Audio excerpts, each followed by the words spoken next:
Si usted nos ha escuchado en días recientes, le hemos estado presentando pues prácticamente todos los días un testimonio de un descendiente o una descendiente de víctimas de Francisco Villa.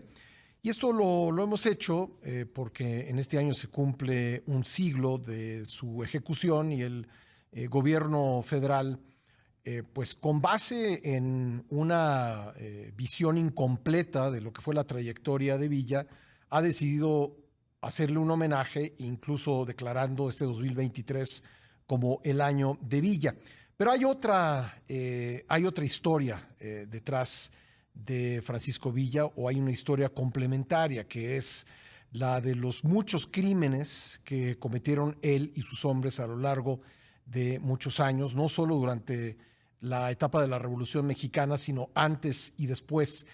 Y hemos tenido acceso a estos testimonios gracias al trabajo de recopilación que ha hecho el historiador chihuahuense Reidesel Mendoza Soriano, quien escribió el libro Crímenes de Francisco Villa, Testimonios, recuperando las historias que han permanecido o habían permanecido en la oscuridad durante prácticamente un siglo, hablando con los descendientes de las víctimas de Villa. Y hoy me da muchísimo gusto que Reidesel Mendoza nos acompañe en el programa. ¿Qué tal, Reidesel? Gusto saludarte. ¿Qué tal? Buenos días. Un placer estar aquí. ¿Cómo fue que comenzaste a recopilar estas historias y hablar con los descendientes de las víctimas? Una parte importante del trabajo lo fue sin duda el libro de Celia Herrera. Ella escribió un libro en 1939 sobre Francisco Villa. Ella es descendiente de una familia agraviada por el personaje. Y bueno, ella es la primera que hace un recorrido por los pueblos del sur de Chihuahua, del norte de Durango, entrevistando a víctimas que aún sobrevivían en la época, víctimas del personaje, y a descendientes. Entonces, ella marca una ruta de estos crímenes, una primera ruta, y bueno, yo la retomo en el 2015, empiezo a recorrer esos mismos localidades tratando de encontrar a descendientes. Afortunadamente, pues todavía había algunos hijos, algunos nietos, bisnietos, que conservaban esa tradición oral, esas historias terribles que contaban sus ancestros. Uh-huh. Y además de eso, muchos de ellos tenían fotografías, tenían documentos, recortes de periódicos, que fueron para mí una base sobre la cual partí para poder hacer pues este cruce de información que debemos hacer los historiadores cuando encontramos evidencia sobre lo que sea histórico, ¿verdad? Pero Y yo creo que has hecho algo más que eso, Reidesel, porque al hablar con los descendientes, muchos de ellos me dicen, pues sí, a mí me contaban esas historias, mi abuelo, mi abuela no quería hablar de ellas, pero algo me contaron, algo sabía yo, pero gracias al trabajo de Reidesel, que aparte de recoger testimonios, has obtenido documentos. Los descendientes me dicen que gracias a tu trabajo ellos han también conocido mejor la historia de su propia familia. Sí, hicimos un trabajo también de hemerografía. Muchos documentos fueron publicados en los diarios de la época, diarios locales, extranjeros, Uh-huh. nacionales. Acudimos a archivos históricos, al de la Sedena, la Secretaría de Defensa Nacional, a conocer los parques militares. Recorrimos los archivos locales de Chihuahua, de Durango, de la Ciudad de México, donde obtuvimos información complementaria. También otra cosa que hicimos fue no solamente entrevistar a una o a dos descendientes de víctimas. De cada caso conocimos familias en distintos puntos de Chihuahua, de Estados Unidos, Uh-huh. a los cuales tuvimos acceso, y así fuimos armando estas historias documentadas, incluso con textos de historiadores tanto Uh-huh. contra Villa como los filovillistas, ¿no? Ahí están citados, Sí. están revisados los contenidos, y bueno, pues de eso se trata, ¿no? De dar esta aportación, por así decirlo, novedosa del personaje, que se conozca Sí. pues quién era en realidad Francisco Villa, y cómo trató a la población civil sobre todo. Ahora, con tu trabajo también has expuesto la forma en que voluntaria o involuntariamente, pues muchos historiadores han pintado una imagen rosa de Francisco Villa. Eh, por qué estas historias, las que tú has descubierto, habían sido olvidadas? Bueno, yo creo que a partir de 1966, cuando el gobierno de Díaz Ordaz decide poner en letras de oro el nombre de Francisco Villa, muchas de estas historias empezaron a ser desdeñadas, echadas de lado. Ya había toda una campaña desde los años 30 de fortalecer esta figura, de congraciarse con esta facción derrotada, entre comillas, de la revolución, Ujú. por cuestiones políticas. Y bueno, se empezaron a dejar de lado estas historias, a tacharse de locuras, de inventos.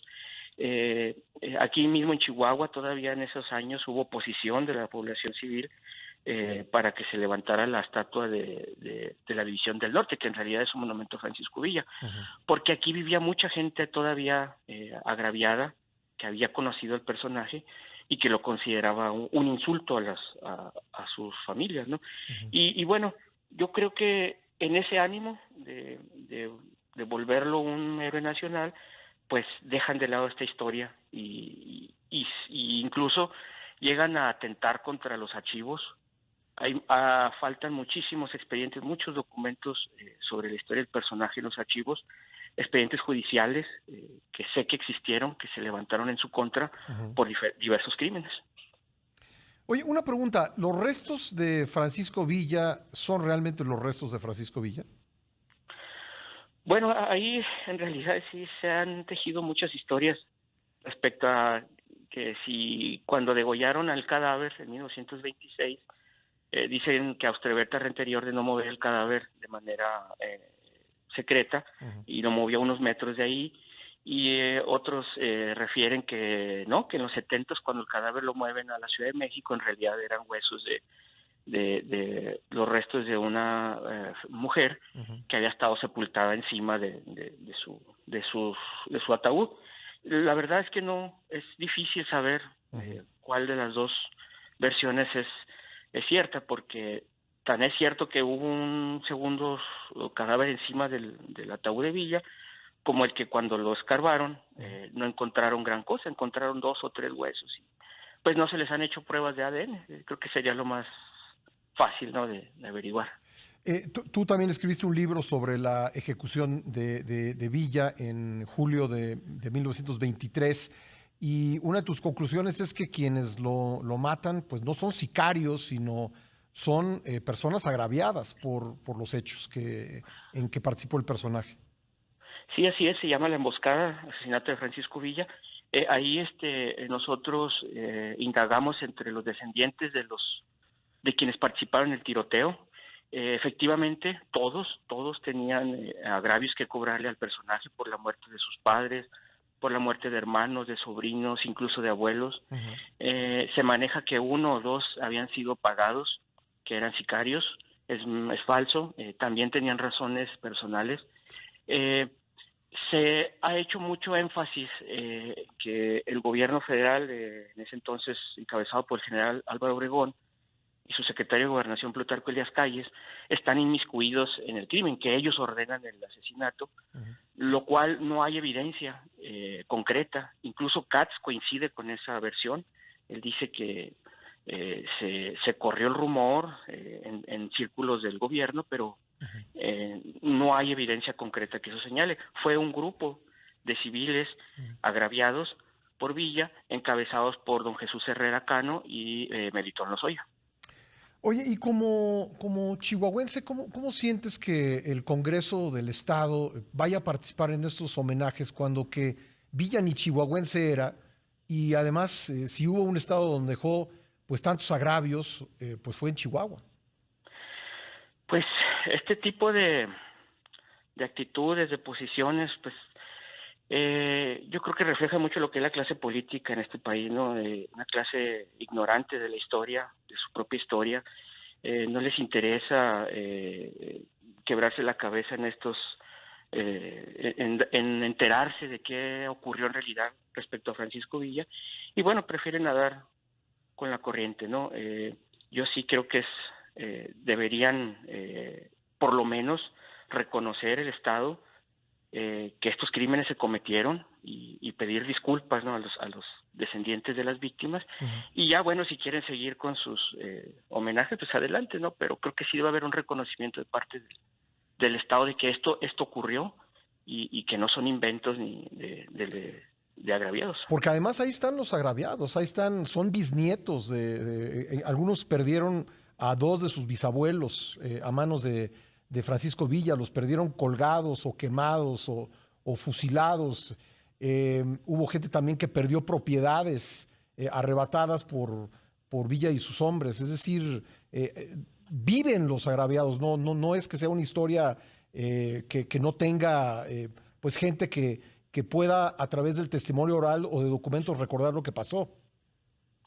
Sí, sí, así es. Y lo peor aún es que haya personas, incluso historiadores, políticos, que afirmen que esas personas se lo merecían o que eran enemigos del pueblo. Y cuando en realidad muchos de esos agraviados han sido personas humildes toda la vida, durante generaciones, han sido campesinos, pequeños propietarios, comerciantes, que aún hoy siguen viviendo en sus comunidades de manera austera. O sea, estamos hablando de que la mayoría de las víctimas de Villa eran gente pobre, eran gente humilde. Y bueno, pues yo creo que ahí tiene mucho que ver también, ¿no? Que no se les tome en cuenta, que siguen viviendo en comunidades aisladas, que no son frecuentadas ni por candidatos ni por funcionarios de gobierno. Se dice, Reyesel, que murió 1 millón de personas en la Revolución Mexicana. ¿Cuántas habrán muerto o en cuánto se puede estimar que murieron a manos de Villa y sus hombres? Bueno, lo del 1 millón de muertos sí es un poco exagerado. Hay que tomar en cuenta la migración, las personas que no nacieron, entonces todo eso se toma en cuenta para asegurar que fue 1 millón, incluso fue más, ¿no? Las enfermedades, las hambrunas. Yo no me atrevería a dar un cálculo de la gente que murió a manos de Villa. Él alardeaba diciendo que con una mano habían matado a 50,000 hombres, con la otra también, porque con las dos sabía usar la pistola. Creo que eso nos dice mucho del descaro, ¿no?, del personaje. Solo aquí en Chihuahua, durante 2 años, desaparecieron alrededor de 200 personas. En la Ciudad de México, otras 150 cuando estuvo allá. Ese es el común denominador de Villa, que poblaciones donde estaba existen fosas comunes y hay testimonios y hay listas de personas desaparecidas. Y sería muy difícil hacer un cálculo de esas víctimas. Sí.